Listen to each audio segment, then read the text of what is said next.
Welcome to Nandini beauty parlour channel. இன்னைக்கு நம்ம toner எப்படி பயன்படுத்துவது, ஏன் பயன்படுத்த வேண்டும் அப்படிங்கறத தெரிஞ்சுக்கலாங்க. நம்ம பல வகையான கிரீம்களை பத்தி இப்ப பாத்துக்கிட்டு வரோம். அது ஏன் பயன்படுத்தணும், எந்த வயசுல இருக்கிறவங்க பயன்படுத்தணும், யாரு பயன்படுத்தக்கூடாது, இந்த மாதிரி தெளிவான விளக்கத்தை உங்களுக்கு நான் சொல்லிட்டு இருக்கேன். இன்னைக்கு நம்மளுடைய முகத்துல போடுற கிரீமானது ஃபியூச்சர்ல நம்மளுடைய ஃபேஸவே மாத்தக்கூடிய தன்மை இருக்கு. நிறைய பேத்துக்கு இந்த மாதிரி கெமிக்கலோ அல்லது எந்த கிரீமை யாரு பயன்படுத்தணும், எந்த வயசுல இருந்து பயன்படுத்தணும் அப்படிங்கிறது தெரியாம பயன்படுத்தி முகமே கருப்படைஞ்ச மாதிரி மாறிடுது. அதெல்லாம் தவிர்க்கிறதுக்காக தான் உங்களுக்காக இந்த வீடியோங்க. நான் போடுற வீடியோக்கெல்லாம் உங்களுக்கு பிடிச்சிருந்துச்சுன்னா மறக்காம என்னுடைய சேனலை சப்ஸ்கிரைப் பண்ணிக்கோங்க. இன்னைக்கு நம்ம டோனர் பத்தி முழுசா தெரிஞ்சுக்கலாங்க. அதாவது இந்த டோனர் அப்படிங்கிறது முகத்துல உள்ள அதிகப்படியான அழுக்க எடுக்கக்கூடியதுங்க. கிளென்சிங் கிரீம் இருக்கு பாத்தீங்களா, அது அந்த மாதிரி தான் எடுக்க உதவுது.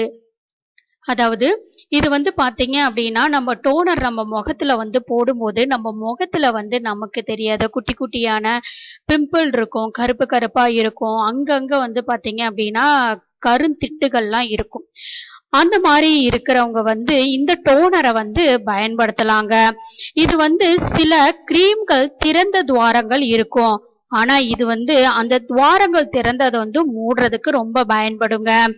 இது போட்டதுமே உங்களுடைய சருமம் பாத்தீங்கன்னா புத்துணர்வோட இருக்கும். இதை அதிகமா பயன்படுத்துறது ஆயில் ஸ்கின் இருக்கிறவங்க பயன்படுத்தலாங்க. ஏன்னா நம்மளுடைய ஆயில் ஸ்கின் பாத்தீங்க அப்படின்னா அதனுடைய துவாரங்கள் திறந்த பகுதியா தான் இருக்கும். நான் ஏற்கனவே முன்னாடி வீடியோல சொல்லியிருப்பேன், உங்களுக்கு என்ன வகையான சருமம் அப்படின்னு ஃபர்ஸ்ட் கண்டுபிடிங்க. அது கண்டுபிடிக்கிறதுக்கு எப்படி கண்டுபிடிக்கணுங்கிறதையே நான் போன வீடியோல சொல்லியிருப்பேன். அது வேணும்னா என்னுடைய சேனல்ல போயிட்டு நீங்க செக் பண்ணிக்கோங்க, பிளேலிஸ்ட்ல போயிட்டு. இப்போ இந்த டோனர் பாத்தீங்க அப்படின்னா எப்படி பயன்படுத்தணும் அப்படின்னா, நீங்க ஒரு பஞ்சு, காட்டன் பஞ்சு எடுத்துக்கோங்க. அதில் லைட்டாக ஒரு 5-6 சொட்டு அந்த டோனர் விட்டுட்டு உங்களுடைய ஃபேஸில் ஃபுல்லாக என்ன பண்ணுங்க அப்படின்னா இதை அப்ளை பண்ணுங்க. இதை அப்ளை பண்ணும் போதே பாருங்க, உங்களுடைய ஃபேஸ்ல இருந்து அதிகமாக அழுக்கு இருக்கிறது வெளியில் வரும். நீங்கள் எங்கேயாச்சும் வெளியில் போயிட்டு வரீங்கன்னு வச்சுக்கோங்களேன், வெளியிடங்கள்ல போயிட்டு ஒரு ஷாப்பிங்கோ ஏதோ போயிட்டு வரீங்க, வீட்டுக்குள்ள வந்த உடனே நீங்க என்ன பண்ணுங்க, இந்த டோனருக்கு உங்களுக்கு எவ்வளவு முகத்துல அழுக்கு இருக்குன்னு தெரிஞ்சுக்கணும் அப்படின்னா, வந்த உடனே வேற எதுவுமே ஃபேஸ் வாஷோ அல்லது வேற எதுவுமே ஃபேஸ்க்கு போடாம ஒரு காட்டன் பஞ்சில இந்த டோனரை ஒரு 5-6 சொட்டு விட்டு அதை உங்களுடைய ஃபேஸு, அதே மாதிரி காது, நெக்கு, இந்த மாதிரி எல்லா இடத்துலையுமே அப்படியே எடுங்க.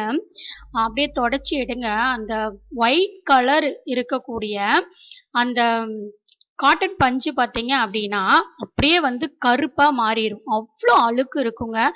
அதே மாதிரி நீங்க ஃபேஸ் வாஷ் எல்லாம் பண்ணிட்டு கூட, நீங்க கிளென்சிங் போடுற இந்த மாதிரிலாம் போட்டதுக்கு அப்புறம் கூட இந்த டோனரை உங்க ஃபேஸ்ல நல்லா காட்டன் பஞ்சு வச்சு ஃபுல்லா எல்லா இடத்துலயும் அழுக்க ரிமூவ் பண்ணிட்டு நீங்க மேக்கப் போடுங்க.